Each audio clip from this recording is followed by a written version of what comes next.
They say the devil doesn't come for you with horns and fire. He comes dressed as freedom, as pleasure, as belonging. And in 20th century, he came for some of the most brilliant, famous, and powerful men alive. The question isn't whether they knew what they were getting into. The question is, did they ever really leave? Today we're diving into 5 of the most notorious Satanists in history, their secrets, their rituals, and the dark paths they chose. Some were geniuses, some were legends. All of them went somewhere most people are afraid to look. Born in 1875 to a strict Christian family in England, Aleister Crowley rebelled early and hard. His own mother called him the Beast, a name he gleefully embraced for the rest of his life. He studied at Cambridge but abandoned conventional society entirely, diving deep into occultism and ceremonial magic. In the early 1900s, he founded his own religion called Thelema, stitched together from ancient Egyptian mysticism, paganism, Kabbalah, and Freemasonry. Its central commandment was simple but radical: "Do what thou wilt shall be the whole of the law." Crowley believed human desire was sacred and should never be suppressed. This extended to sex rituals, drug use, and communicating with spirits, all considered acts of worship in Thelema. He led a secret society called the AA and later headed the occult order, the OTO.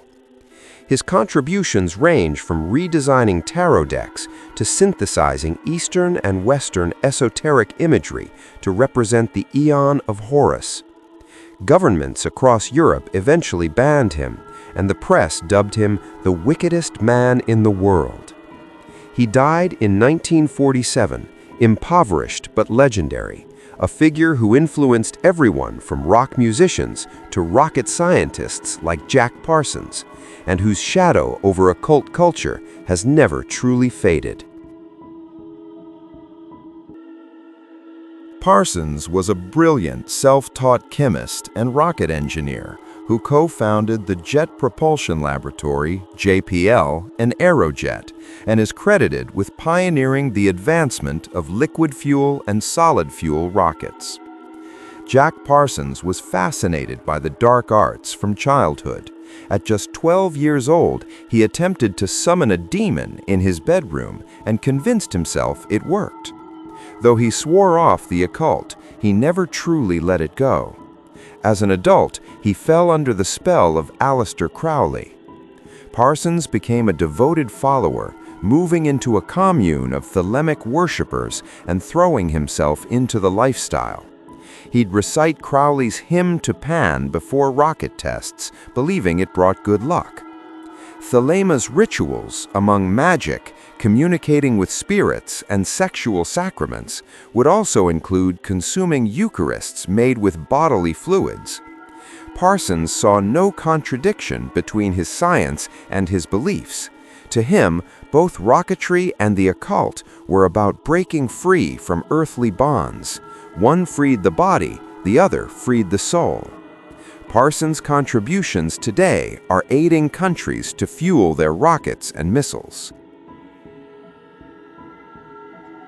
Anton LaVey was born Howard Stanton LaVey in Chicago in 1930, a man who reinvented himself so thoroughly that even his name was a fiction.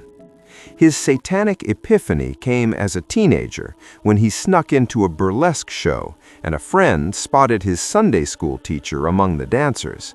He concluded that Christianity was built on hypocrisy and never looked back. He worked as a carnival lion tamer, a nightclub organist, and a psychic investigator for the San Francisco police. He drove a coroner's van around town and walked a pet black leopard named Zoltan through the streets of San Francisco, purely for the spectacle.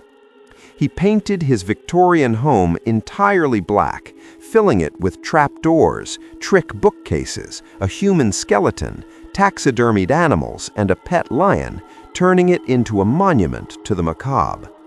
On Walpurgis Night 1966, he officially founded the Church of Satan declaring himself its high priest.